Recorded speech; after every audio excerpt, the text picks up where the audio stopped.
Alright, gotta make this sort of quick. We got a half an hour. So, you only have a half an hour. It's kind of funny, right? Maybe I'll put it on YouTube just this one time. And I'll just request, look, I've made a ton of response videos to this guy. This is the first time he's responded to anything I've said. So I don't know if that's his procedure, but I mean, it would, once in a while you go to the website, there's videos have your name in them, and maybe once in a while you could, respond. But if these are going to be the level of your responses, then it probably isn't worth it anyway. Yeah, this is really kind of 3 minutes. It's just not, this isn't going to really cover it. I had a lot of questions. I did ask a follow-up to the question you posted. That didn't get responded to. So I posted it 10 minutes after you posted your query, your request for questions. And so, I mean, it's a little disappointing that you couldn't have dealt with the second half of the question, and you did post an hour after I posted this. Billions have gotten over sustainable population breeding. That would be in quotes, it should have been probably. Why have they got it wrong? So, billions of people right now, 6 out of the 7 billion, don't breed enough to sustain human existence. So the vast majority of people don't breed at a level sufficient to maintain human existence. They've gotten over the need to breed in a substantial way. Seems to me like behavior worth supporting and emulating. Why am I wrong to think so? So he didn't deal with that question. Yeah, supporting and emulating. That's what this is about. So let's understand. This guy's making videos trashing David Benatar, trashing anti-natalists, and the whole smear. Okay, attempting to smear them all with some sort of notion of an inappropriate depression, like depression drove them to it, rather than the other way around. That life drove them to depression, and through that experience they gained some appreciation for the dangers of life. So he's tried to disengage them from their rightful integrity, their rightful respect, and instead trivialize them as just some sort of mental patients. So again, I can do the same thing here. Might doesn't make right. Majority numbers don't make right. We can just all call you deluded balloon-chasing retards, and we'll just leave the rhetoric at that. So you're a balloon-chasing retard. We're depressive psychotics. Fine. Way to stimulate a productive conversation. So that's directed at you to be serious and do in the morning. You've defended this rhetoric. You've defended this approach. What do you think is the appropriate response to that kind of accusation? Except, well, fuck you. Here's a bucket of it back in your face, asshole. You're such hypocrites. All of you. Disgusting hypocrites. I've been asked a question by inmendham. Yeah, offhand question. I made a 60-minute video, okay? So, yeah. Go watch that video and then tell me that this is a response to it. I really don't think it is, but whatever. I can't, one sentence doesn't do it. I don't do a 60-minute video and be able to reduce it to one sentence. Yeah, that's not really practical. The need to have children is just another notion in the head. Why wouldn't it be perfectly efficient to just let that potentially destructive desire go? Right, now his argument is that you can get out of massive, horrid depression through just a little bit of a thought experiment with yourself. Just recognize that all these functions in your brain are just things your brain is imposing on you, and you can just relieve yourself of these necessities of attachment and worry and concern and fear. All of these things are just garbage in your head, and so you can extract all these negative things that are blighting you, and yet he doesn't see any need to extract any of the addictions, any of the attachments that impose suffering on somebody else. Get rid of all the ones that impose suffering on yourself, that make you depressed, but don't get rid of any of the selfish ones that impose suffering on somebody else. Yeah, that's called duplicity. That's called bullshit. That's called, you're just escaping. You didn't answer the question. The question's pretty straightforward. What's the distinction between these things? If you can mentally control one, why can't you mentally control the other? If an idea can change one, why can't an idea change the other? You say Buddha changed you. You say the idea of recognizing all this emotional crap is just baggage changed who you are. So an idea, information, a meme changed who you were. Okay, so there was no more determinism in the sense that you weren't determined in the sense that it came from inside of you. It came from you receiving information that changed your life. Well, the same argument can be made. Benatar simply explained to people they don't need to be caught up in this mechanism of reproducing merely because everybody else is doing it. No, they can think about it for a little bit. They can ponder the questions about exactly, do they want responsibility and want to be accountable for the suffering and the pain and the death that will inevitably take place, that your child will inevitably have to endure in a future that doesn't look very bright. A perfectly reasonable question, it would seem, but I don't really know if there's any particular answer for that question. First of all, it assumes that people do the things that they do for logical, rational reasons. Well, you're saying they aren't depressed for rational, logical reasons. Well, I would argue that they're not attached to these cultural conventions for any rational, logical reasons either. And I would argue that the people who are more rational and logical, by statistical fact, have fewer children. So it seems that the thing that people are rationally and logically attached to are very different once they gain something called knowledge and understanding and education. It'll be argued by most people that education has the biggest factor on birth rates around the world. That'll be argued by most sociologists. Okay, and my facts, unlike your facts, are actually accurate. Okay, so $10,000, anybody can prove that statement wrong. Okay, the vast majority of sociologists will tell you that education is fundamental to birth rates. Why do people collect stamps? I don't know if anyone actually collects stamps anymore, but... Well, I still have a stamp collection. Yeah, that's right, but yeah, no, I don't add to it. Why do people go sit on a Ferris wheel? Why do people go to work every morning? Why do people sit in front of a computer? Okay, so get this. He's just going through all this nonsense. You do understand why you do things, right? You understand that you work because you need the money so you can pay the bills. You do some things for your self-esteem. You do other things to impress chicks. I don't see any problem whatsoever dissecting every single thing I do almost. Every single thing I do, every mannerism I have almost, I can blueprint it back to somebody in my life. I have some of my father's mannerisms. I have some of my mother's mannerisms. I can see them in myself when I watch these videos. So, yeah, it's not that complicated to figure out. It's not that hard to figure out. Why do we do anything? What's our motivation for anything? What's your motivation for anything? Anything at all? Well, like I said, every single thing I do, I can give you some abstract definition of it. I can at least dissect it in some sort of abstract way. Okay, I can say, well, this is probably how the chain of events. And on some things, I can give you direct. I can talk about exact circumstances that changed who I was and made me what I am, and made me behave the way I do, and made me have the programming that brought thoughts to my head that said, this is my principle. I live for these principles. I will try to conduct myself consistent with these principles. I can give you explanations. I can dissect it. I can explain it. No problem. What's your motivation?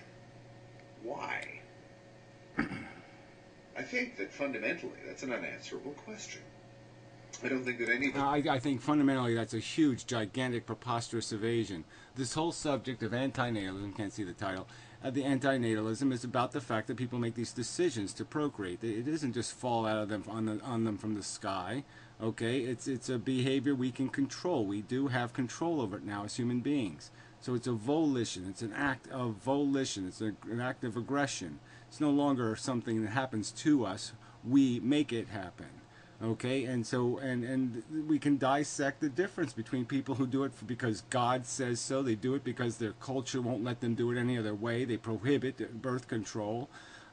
There's lots of reasons why people do these things, and they can be dissected and explained. It's not that complicated. And again, we can see this huge correlation between education and how old women are when they have their first child. Huge correlation. The more educated the girl, the later she starts having children, if she has them at all.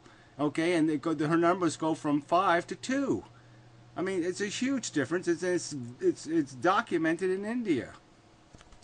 Can be sure of any of our own motives, what we seek to accomplish by doing anything, let alone have children. Well, again, like I said, none of this stuff, you all know this. Come on, you call bullshit on this. You know the thought patterns, the ideas, the placating that goes on. You know why you bring your mother-in-law chocolate. Okay, it's to placate her, to shut her the fuck up. We know why we do things. This is just such a pile of crap. Are you so sure of yourself that you know your own motives?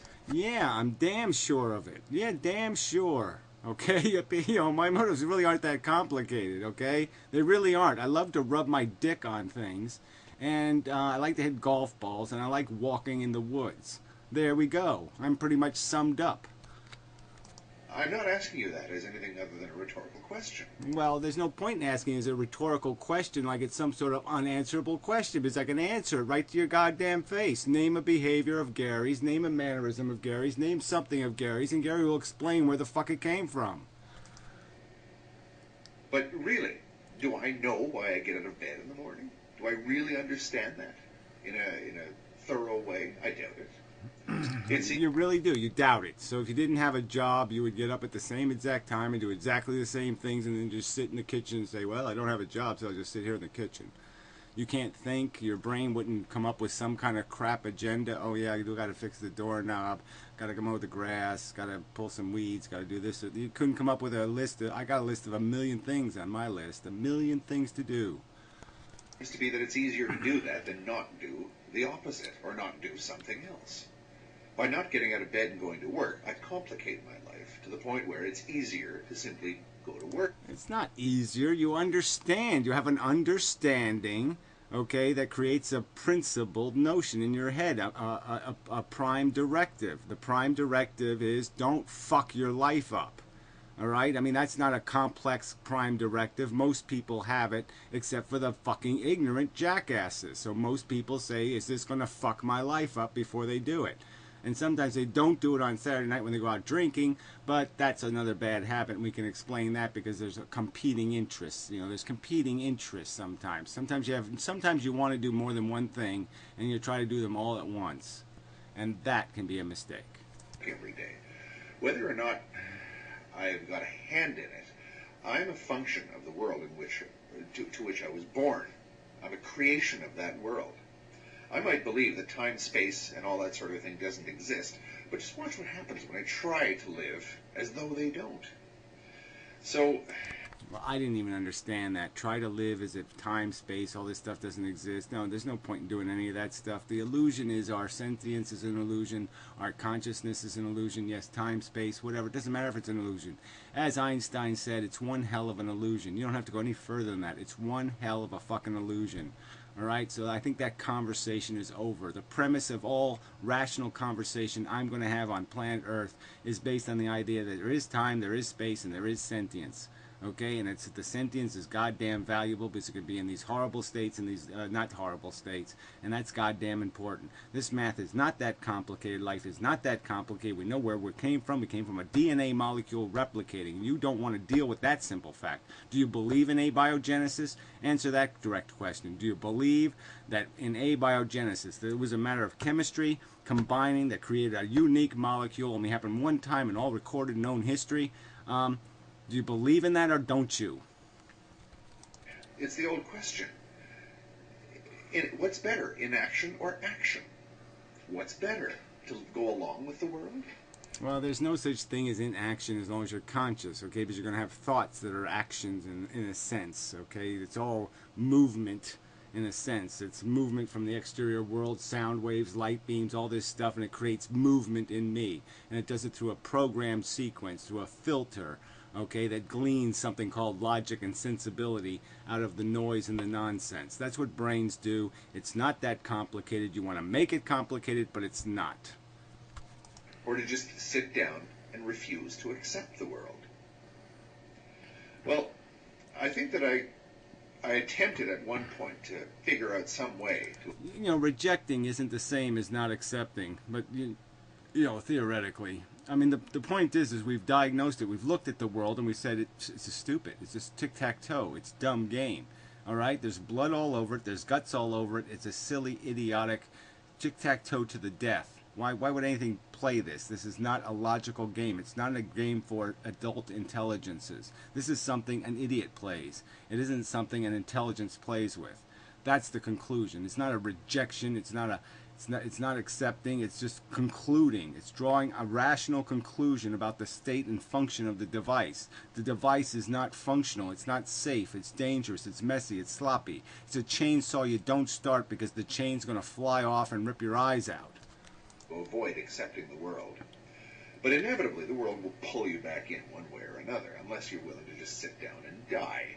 Well, again, that says you. This is about anti-natalism, about a simple choice not having children. It's about not being subjected to this stupid, idiotic game over and over and over again. It's like it's not coming into existence and having to realize you've been birthed by idiots, you've been birthed by a retarded culture, you've been birthed by a bunch of idiotic totem pole notions of reality. Yeah, it's about not doing that over and over and over again. And the only way I can stop not doing that over and over and over again is I have to stop these stupid totem pole worshippers and humpers and tell them to grow a goddamn brain and figure out this is not a game you play with somebody else's welfare.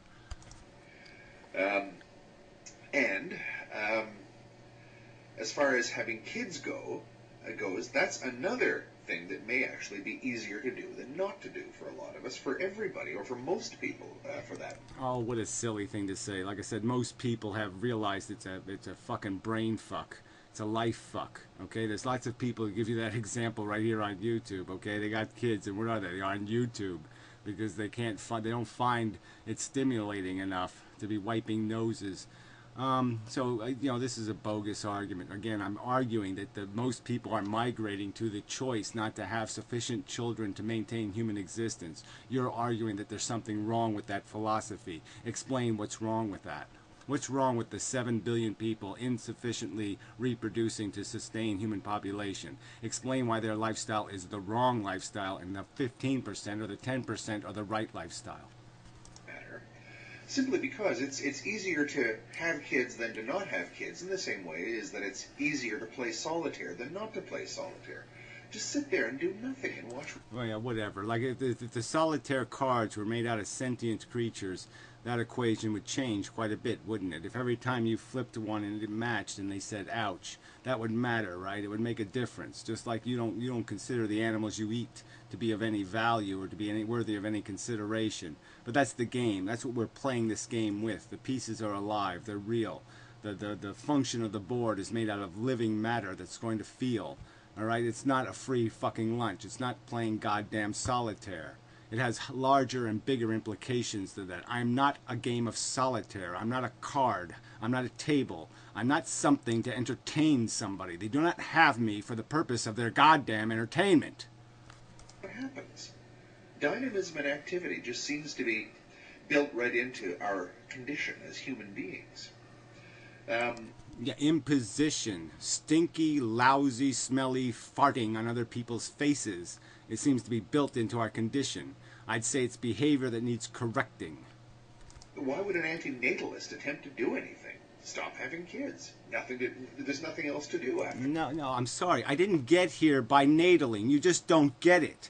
Natalists gave birth to me, fuckwit. I don't prevent my future tragedy by not having kids. That's not how I got here. An antinatalist didn't give birth to me. Okay? A natalist did. Shit. If I don't stop them, I'm going to keep being subjected to their nonsense. I suppose one could, do that, but and in all honesty, that does. Oh well, I mean, this is a little bit ridiculous. I mean, the Frankenstein metaphor has been made. It's been performed as a play by other people. Are you telling me you haven't heard the Frankenstein metaphor? And you're going to give me this lame, idiotic argument that somehow killing myself is a solution to the problem? That didn't stop my existence, did it? I mean, maybe somebody who killed themselves 50 years ago, if they didn't kill themselves, maybe they could have had a conversation with my fucking parents and got them to be a little bit smarter. Smart as they are now, because they do say quite explicitly and will say right to my face and honestly that yeah, if they had it to do over again with what they know now after watching one of their daughters die, yeah, they wouldn't have done it. Okay? They would have made a different decision and lived a different life. They did what everybody else was doing, just like you said, because it was easier. Okay? Not because it was smarter, not because it was wiser, not because it was more intelligent. Okay, and all they needed was somebody more intelligent than them to inform them that they really don't need to do this, that they can find other things to enhance and make their life rich, and that this is a delusion that this game is going to be fun, because it has horror written all over it. There's risk all over it. It seemed to me to be a rational thing to do if you come to the conclusions of asymmetry and all this sort of thing. But yeah. See, again, so another slander. Okay, the only if you believe it's stupid to have children, you have to kill yourself. I mean, this is just absolute nonsense. It's rude, stinking, lousy rhetoric. Do you think Darwin Hamster needs to kill himself? He's a concert violinist. Do you think he needs to kill himself? The modern mystic is a guy living comfortably in France on his nice little beautiful gardened house and farm. He just had heart surgery to preserve his existence. He should kill himself because he thinks life is stupid? He should kill himself? Fuck you. You're rude. You are fucking rude. That, again, that's another argument. If you're going to ask yourself, why would you have kids? No, we're not asking ourselves. We're asking you fuckers. Why would you do it? Why are you doing? What kind of fucking logic or what kind of gears are turning in your wicked little brains to say to you that somehow this makes sense, that I'm going to put something else in jeopardy, that I'm going to go to Las Vegas with something else's welfare and gamble on the boards with it? Explain that shit for brains. This is disgusting. These arguments have already been made. You're going to have to ask yourself the bigger picture. Why do anything at all? Well, this is just stupid. We already know why we do things, okay? It's the nature of the beast. We have biological needs, okay, built in to just to stay alive, and we have an imperative built into the mechanism that makes us into gladiators. It's a gladiator war. Okay, passive people who sit back and die don't replicate in the past. I'm not the product of non-replicators. That doesn't mean that behavior is right. Just as it is, the behavior of a Tyrannosaurus isn't right, or the great white shark isn't right. It's not its fault, but the behavior is stupid. Who can answer that for each of us except for us ourselves? Well, again, that's just nonsense, too. There's no difference between ignorance and intelligence. There's no difference between vacant, silly notions of reality and knowledgeable and informed descriptions of reality. It's all the fucking same. Bullshit on that. That's just absolute nonsense. In other words, I don't really think that that's a reasonable question to ask after all.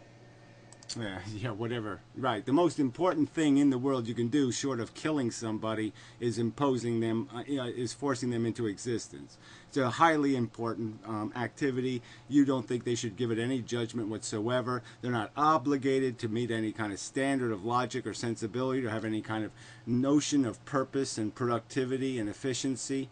They aren't supposed to reflect on the possible harm and the possible danger. They're supposed to just recklessly do it because they have a blueprint. So if I have a blueprint of a nuclear power plant, I shouldn't care less how badly they've performed in the past. I shouldn't care less about how many people have been radiated and killed by it. I should just build it because I feel like it. This is just bullshit. This was a silly response. Silly. Waste of my time. Okay? This 3 minutes was Thank you. Useless mush. Thank you. Well, no thank you, really. This is not nearly good enough. Fail. Yeah. And I made it. Half hour, made it. I know. 3 minute video, half hour response. 4 minute video, really. Well, 3:43. So give me a little credit. Yeah, but anyway. Yeah, whatever. I'm rubber, you're glue. Your brain needs horseshoe. Glue and horseshoe rhyme. Interesting, since glue is made out of horses' hides. Anyway, enough of that. Till next time and such. So forth and